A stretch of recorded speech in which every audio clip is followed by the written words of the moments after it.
Voilà les pays d'Asie centrale au nord de l'Afghanistan. Parmi ces pays, le Turkménistan voisin renferme des réserves considérables de pétrole et plus encore de gaz. Le site principal est à Mari, dans l'est du pays. Mais le problème, c'est par où faire sortir ces richesses récemment découvertes. La logique historique voudrait que ces hydrocarbures transitent par le nord, c'est-à-dire la Russie, passant par les anciens réseaux de l'ex-URSS. Mais les réseaux sont vieux, et les pays de la CEI se méfient de toute dépendance vis-à-vis de la seule Russie. Une logique géographique pousserait à sortir par le sud-ouest, par l'Iran.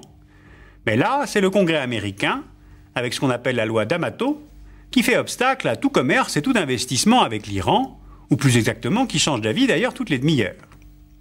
Reste enfin une troisième logique, une logique politique, c'est la sortie par l'Afghanistan. Par sa position enclavée, le pays est un véritable verrou.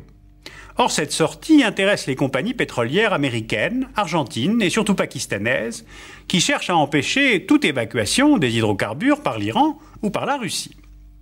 Mais pour réussir cette sortie, il faut réunir les conditions financières, techniques et plus encore de stabilité politique, et ce peu importe la nature du régime afghan.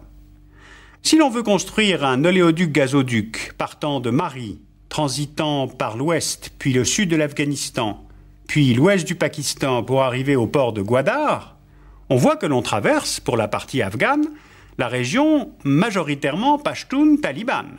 C'est là, on l'a compris, l'intérêt du Pakistan, autant politique que énergétique que économique. Avoir un régime ami à Kaboul, assurer l'approvisionnement énergétique du pays et toucher les royalties s'il y a transit vers l'extérieur.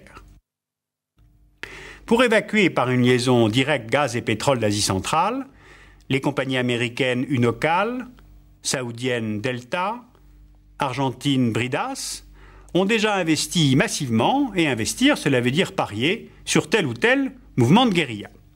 Évidemment, ce qui est calculé là n'a rien à voir avec des affinités religieuses. Fondamentalisme et hydrocarbures peuvent fort bien cohabiter et trouver des intérêts communs, provisoires ou non.